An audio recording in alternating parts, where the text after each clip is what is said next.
Здравейте и добре дошли в канала Хапка Здраве.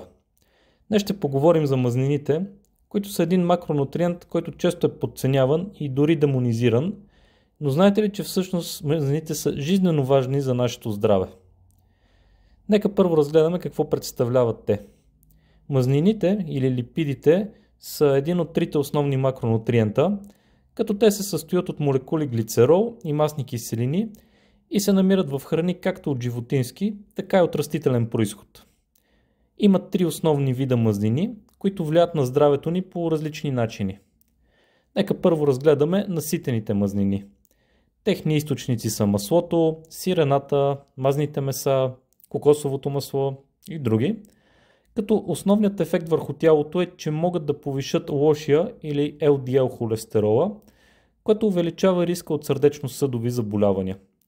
Въпреки това, в умерени количества наситените мазнини са безопасни, особено когато са част от балансирана диета.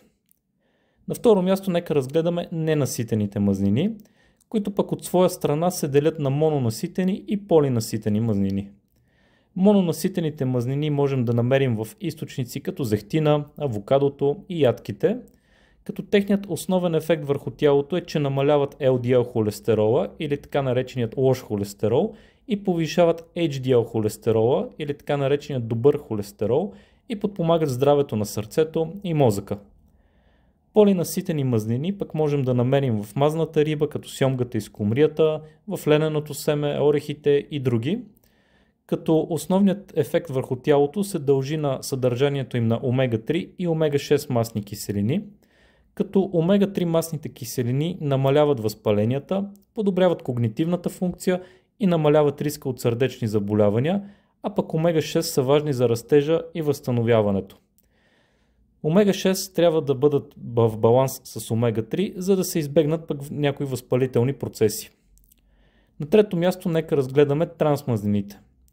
Източници на трансмазнини са преработените храни като маргарина, сладкишите, чипсовете, пържените храни и основният им ефект върху тялото е, че повишават LDL холестерола и намаляват HDL холестерола, т.е. повишават лошия холестерол и намаляват добрия.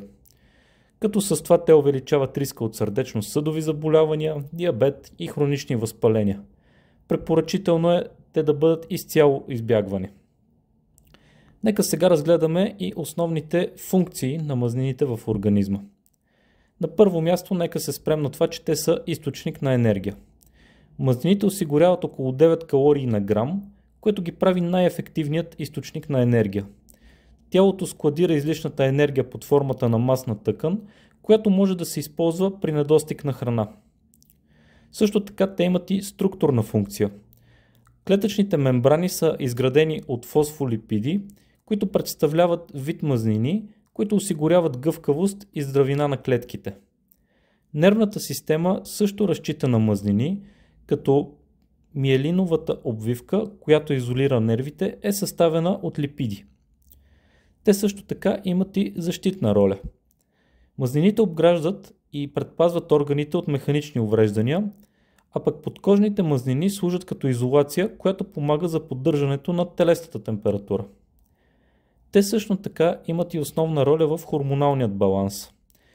Мазнините участват в производството на хормони като стероидни хормони, например естроген, тестостерон и кортизол, както и лептин, хормон, който регулира апетита и метаболизма.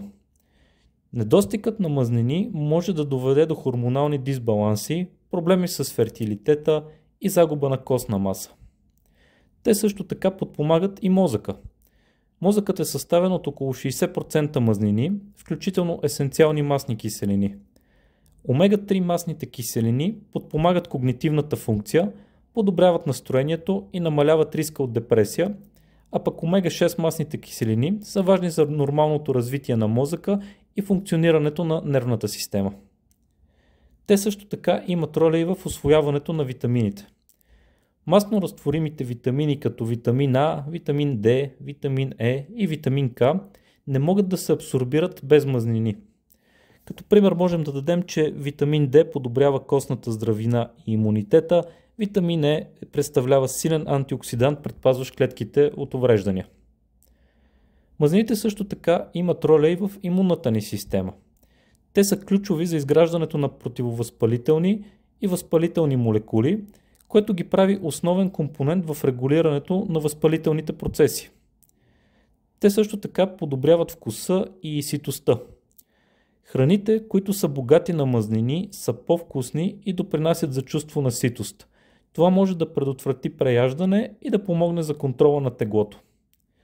В заключение можем да кажем, че мазнините не са враг, а съюзник и те са ключови за нашето здраве, стига да избираме качествени източници и да ги консумираме умерено. Надявам се днешното видео да ви е харесало.